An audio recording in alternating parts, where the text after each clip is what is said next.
இதையெல்லாம் ஒரு பக்கம் இருக்க, புதிதாக கட்சிகள் ஆரம்பித்து விட்டு பேசுகிறார். இங்கே கூட நம்ம சூர்யா ரொம்ப வேகமாக சீமானை பற்றி பேசினார். சீமானுக்கு யோகிதை இருந்தால் இந்த கூட்டத்திலே நான் சொல்லிவிட்டு போகிறேன், நீ ஒருத்தனுக்கே பிறந்தவனாக இருந்தால் இதுக்கு பதில் சொல்லணும் அடுத்த கூட்டத்தில்.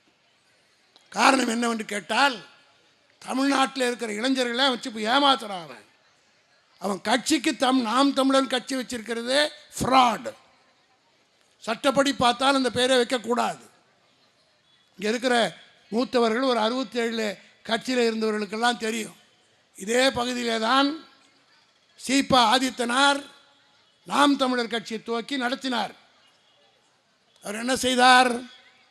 1967 தேர்தலிலே திருச்செந்தூர் தொகுதியிலே திமுகவினுடைய ஆதரவோடு போட்டியிட்டார். அப்பொழுது வரை நாம் தமிழர் கட்சி இருந்தது. அதற்கு பின்னால் அப்பொழுது சபாநாயகராக அண்ணா அவரிடத்தில் அமர்த்தினார்.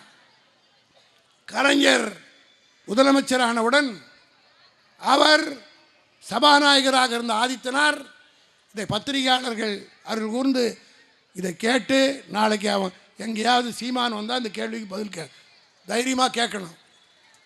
நாம் தமிழர் கட்சியை சீபா ஆதித்தனார் 1969 திமுகவிலே இணைத்து விட்டார்.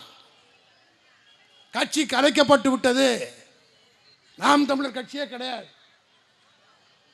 காரணம், அதை கலைச்சிட்டு ஆதித்தனார் திமுகவில் சேர்ந்து திமுக மந்திரி ஆயிட்டார்.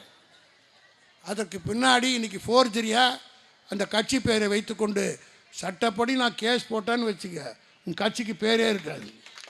உன்னை பெரிய மனுஷனாக்கூட. அதில் எல்லோரும் சொன்னது போல அது என் கை கொஞ்சம் பாபத்தான கை. நான் கேஸ் போட்டால் அவன் வெளியில் வரவே முடியாது.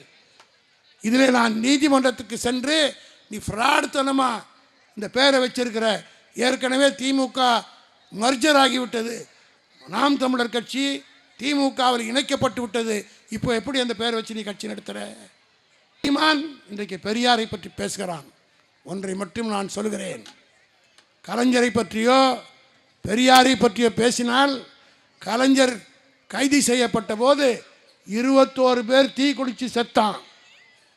இனிமேல் கலைஞரையோ பெரியாரையோ தமிழ்நாட்டை சார்ந்த மூத்த திராவிட இயக்க தலைவர்களையோ சீமான் பேசுவானேயானால் 21 பேர்லாம் தீ குளித்து சாக மாட்டான். ஒருத்தன் துணிஞ்சா போதும். ஒரே ஒருவன் சாக துணிந்து விட்டால் உன் நிலைமை என்ன ஆகும் என்பதை நீயே ராத்திரி படுத்து யோசனை பண்ணி பதில் சொல். நேற்றைக்கு போய் ஒரு நாடகம் ஆடினார் ஒரு நடிகர், பரந்தூரில் விமான நிலையம் வரத்துக்கு. நான் கலைஞர் அவர் வீட்டுக்காக கட்டிக்கிறார் தளபதி, இவ்வளோ பேசுகிறாரு. நேற்று போய் அந்த பையன் போயிட்டு வந்தானே, அவன் முன்ன பொண்ணை விசாரிச்சானா, அந்த ஊரில் இருக்கக்கூடியவங்க ஒரு 1200 பேர் தான் ஓட்டு போடலை.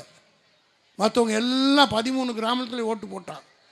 13 கிராமத்திலையும் 2006 நடைபெற்ற பாராளுமன்ற தேர்தலில் எவ்வளோ ஓட்டு திமுக விழுந்தது என்பதை மட்டும் பத்திரிகையாளர்களுக்காக சொல்கிறேன். ஆக அனைத்து பூத்துகளிலும் 12, ஒரே ஒரு பூத்தில் கூட எங்களை விட அதிமுகவை பிஜேபி ஓட்டு வாங்கவில்லை. இதுலேருந்து என்ன தெரியுது?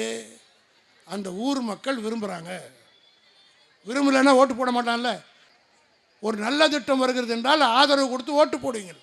ஆங்கிலத்தில் ரெஃபரண்டம் என்று சொல்வார்கள்.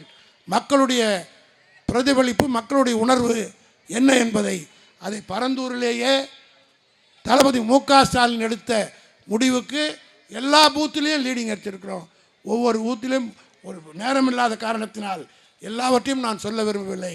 ஒரே ஒரு 1200 பேர் கொண்ட ஒரு கிராமம் மட்டும் ஓட்டு போட வரல, புறக்கணித்தாங்க. மீதி இருக்கிற 13 கிராமத்திலும் ஒவ்வொரு பூத்திலும் 155, 242, 336, 209, 164, 181 ஓட்டு என்று அதிகம் மற்றவர்களை விட வெற்றி பெற்றிருக்கிறோம். ஆகவே யார் எதை சொன்னாலும் சரி, மக்கள் நம்மோடு இருக்கிறார்கள். கழகத்தோடர்கள் எல்லாம் நான் கேட்டுக்கொள்கிறேன், நாம் ஒற்றுமையாக இருந்து மக்கள் நம் பக்கம் இருக்கிறார்கள்.